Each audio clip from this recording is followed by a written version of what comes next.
तो आज prime time exclusive में एक बार फिर बात कोरोना की सबसे पहले। जी हां, क्योंकि बेतहाशा कोरोना के मामले बढ़ रहे हैं, लेकिन चुनावी राज्यों से जुड़ी चौंकाने वाली खबर सामने आई है। चुनाव डिक्लेयर होने के पहले चुनाव आयोग ने 5 राज्यों का दौरा कर हालात की समीक्षा की। स्वास्थ्य विभाग के अधिकारियों विशेषज्ञों की बाकायदा राय ली। किस आधार पर चुनावी राज्यों को वैक्सीनेशन तेज करने के निर्देश दिए गए, लेकिन इन निर्देशों का राज्यवार क्या असर पड़ा? चुनावी राज्यों में दरअसल कोरोना की स्थिति हैरान परेशान करने वाली सामने आई है और इसलिए सबसे पहले आज आपको चुनावी राज्यों से कोरोना की डिटेल्ड रिपोर्ट हम दिखाते हैं।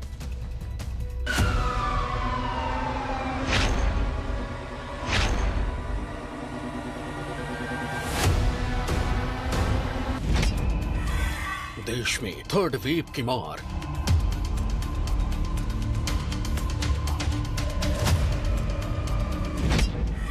चुनावी राज्यों में हाहाकार।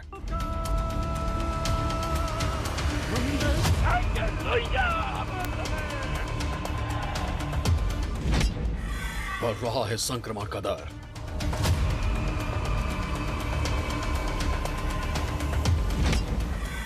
लोगों को अब भी नहीं डर।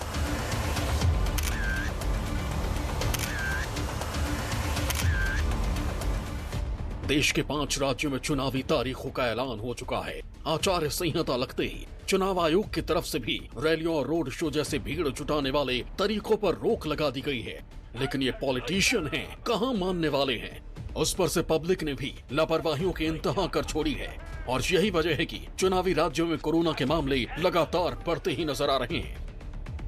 कोरोना संक्रमण और ओमिक्रॉन वेरिएंट की वजह से देश तीसरी लहर की ओर तेजी से बढ़ रहा है। वहीं महज 5 दिनों के अंदर 5 चुनावी राज्यों में हालात इस कदर बदले हैं कि इन 5 चुनावी राज्यों के 15 जिले रेड जोन में तब्दील हो चुके हैं। उत्तर प्रदेश में 6, उत्तराखंड में 4 और पंजाब में 3 गुना तेजी से संक्रमण बढ़ा है, जिसने चुनाव आयोग, राजनीतिक पार्टियां और यहां तक कि जानकारों की भी चिंता बढ़ा दी है। स्वास्थ्य मंत्रालय की रिपोर्ट के मुताबिक 8 से 13 जनवरी के बीच उत्तर प्रदेश में संक्रमण दर 0.6 से बढ़कर 3.60% तक पहुंच गई है। साप्ताहिक संक्रमण दर की बात करें तो उत्तर प्रदेश में 3.60%, मणिपुर में 4.3%, उत्तराखंड में 6.8%, पंजाब में 14.80% और गोवा में 25.7% हो चुकी है, जो बेहद चिंता का विषय है। आंकड़ों के मुताबिक जिन राज्यों में चुनाव होने हैं, वहां 5 में से 3 राज्यों में ही 50% से अधिक मतदाता टीकाकरण पूरा कर पाए हैं, जबकि मणिपुर और पंजाब में सबसे कम मतदाताओं ने वैक्सीन की दोनों खुराक हासिल की है। देश के 5 राज्यों के अलावा देश के 2 महानगरों में भी कोरोना संक्रमण की रफ्तार लगातार तेज है। दिल्ली और मुंबई में पिछले 24 घंटे के अंदर नए मामलों में भले ही कमी आई हो, लेकिन आंकड़े अब भी डराने वाले हैं। दिल्ली और मुंबई के आंकड़ों पर गौर करें तो साफ हो जाता है कि 10 जनवरी से लेकर 13 जनवरी तक आंकड़ों में 50% की दर से उछाल आता रहा। 14 तारीख को भले ही संक्रमितों की गिनती में कमी आई हो, लेकिन आंकड़े इतने नहीं सुधरे कि शासन और प्रशासन निश्चिंत हो सके। लेकिन सबसे ज्यादा हैरानी की बात तो यह है कि इन आंकड़ों को देखने के बाद भी सड़कों पर और बाजारों में लोगों की लापरवाहियों में अब भी कोई कमी नहीं आई है। देश भर में कोरोना वायरस के केस लगातार बढ़ रहे हैं।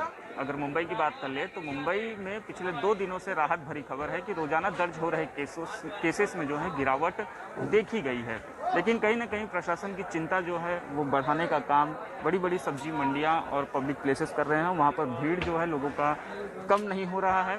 मैं इस वक्त आपको तस्वीरें दिखाना चाहूँगा भाईखला के सब्जी मंडी की। सरकार लगातार अपील कर रही है लोगों से कि सावधानी बरतें। ऐसे कई यहाँ पर इस सब्जी मंडी की बात कर लें, फल मंडी भी है, सब्जी मंडी भी है। कई ऐसे दुकानदार हैं जो बिना मास्क के नजर आ जाएंगे। कैमरा देख के ही उनके चेहरे पर मास्क आ जाएगा। दुकानदार के अलावा जो बड़ी संख्या में लोग सुबह के वक्त यहाँ पर आते हैं, वो भी बिना मास्क के ही नजर आ जाएंगे। सोशल डिस्टेंसिंग के नियमों की धज्जियां भी जो है वह यहाँ पर सुबह सुबह उड़ते हुए नजर आ जाएगी। दिल्ली और मुंबई में लगातार बढ़ते कोरोना के मामलों के पीछे जिस एक और बड़ी वजह को जिम्मेदार माना जा रहा है, वो है आर वैल्यू। आंकड़ों के मुताबिक दिल्ली मुंबई की आर वैल्यू 2 से ज्यादा हो गई है। महामारी की शुरुआत के बाद ये पहली बार हो रहा है जब इन 2 महानगरों की आर वैल्यू 2 से ज्यादा हुई है। साथ ही देश में कई महीनों तक 1 से कम रही आर वैल्यू अब बढ़कर 1.22 हो गई है। आर वैल्यू का ज्यादा होना इस बात का संकेत है कि कोरोना केसेस अब बढ़ने लगे हैं। कोरोना के एक्टिव केसेस में गिरावट शुरू होने के लिए आर वैल्यू का 1 से कम होना जरूरी है, लेकिन फिलहाल इसका ज्यादा होना हमारे लिए चिंता की बात है।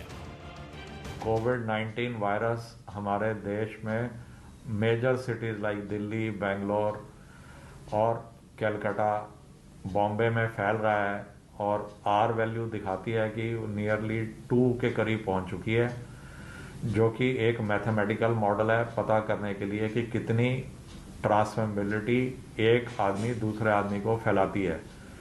और ये दिखाता है कि ये अभी थर्ड वेव हम ऑलरेडी कोविड-19 का हमारे सिटीज में पहुंच चुका है। आर वैल्यू को लेकर Indian institute of mathematical sciences के आंकड़े बताते हैं कि देश की आर वैल्यू 1.22 है। चिंता वाली बात यह है कि दिल्ली और मुंबई में ये 2 से भी ज्यादा हो गई है। दिल्ली की आर वैल्यू 2.54 है और मुंबई की 2.01। पुणे, बेंगलुरु, कोलकाता और चेन्नई जैसे बड़े शहरों की आर वैल्यू भी 1 से ज्यादा है। आर वैल्यू का सीधा संबंध केसेस बढ़ने या कम होने की रफ्तार से है। अगर आर वैल्यू बढ़ रही है तो इसका मतलब है कि केसेस भी बढ़ेंगे और कम हो रही है तो केसेस भी कम होंगे। केसेस कम होने के लिए जरूरी है कि आर वैल्यू 1 से कम हो। फिलहाल जहां आर वैल्यू ज्यादा है वहां केसेस भी बढ़ने लगे हैं। पहली और दूसरी लहर के दौरान भी कुछ ऐसा ही ट्रेंड देखने को मिला था। दूसरी लहर की शुरुआत के दौरान 9 मार्च और 21 अप्रैल के बीच आर वैल्यू 1.37 थी। इस वजह से इस दौरान केस तेजी से बढ़ रहे थे और दूसरी लहर अपने पीक की ओर बढ़ रही थी। 24 अप्रैल से 1 मई के बीच आर वैल्यू 1.18 थी और फिर 29 अप्रैल से 7 मई के बीच 1.10 रह गई। उसके बाद से आर वैल्यू लगातार कम होती गई, जिस वजह से केसेस भी कम होते गए। ओमिक्रॉन आने के बाद दोबारा आर वैल्यू भी बढ़ने लगी है।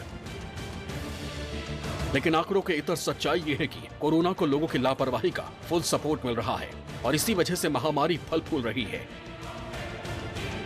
अब अगर बीमारी के तनाव से जिंदगी को बाहर निकालना है तो नियमों का सख्ती से पालन और वैक्सीनेशन बहुत जरूरी है। Bureau report, news 24।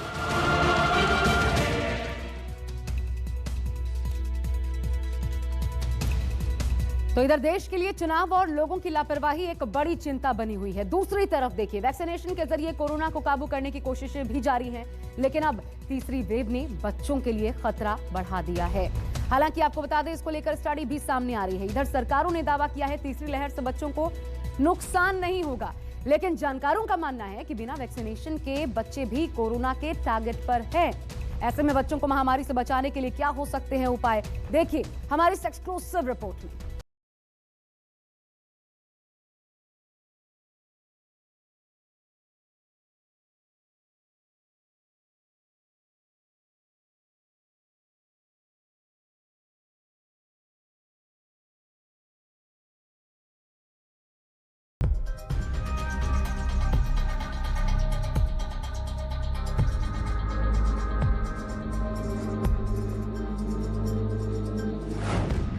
महामारी का काला साया मासूमों पर खतरा मंडराया।